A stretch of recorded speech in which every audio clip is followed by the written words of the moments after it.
Thyroid குறைபாடு 5 வகைப்படும். இந்த T3 T4 என்ற ஹார்மோன்கள் குறைவாக சுரப்பதை ஹைப்போதைராய்டு என்போம். அதிகமாக சுரக்கிறத ஹைப்பர் தைராய்டுன்னு சொல்லுவோம். இது இல்லாமல் அந்த தைராய்டு சுரப்பி முன்பகுதியில் இருக்கிறது வீங்கி போய் முன்கழுத்து கழலை அப்படின்வாங்க. அதை ஆங்கிலத்தில் காய்டர் அப்படின்னு சொல்லுவாங்க. அது மாதிரி உருவாகிற முன்கழுத்து கழலைன்ற தைராய்டு நோய்.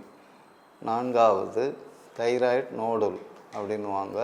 அந்த தைராய்டு சுரப்பியில் சின்னதாக ஒரு கட்டி இருக்கிறது அல்லது ஒரு சின்ன குழி இருக்கிறது தைராய்டு நோடுல் அப்படின்வாங்க.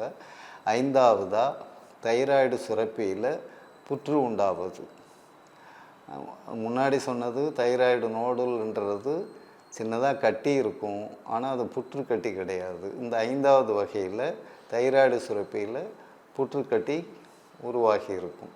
இப்படி 5 வகை தைராய்டு நோய் குறைபாடு 5 வகைப்படும்.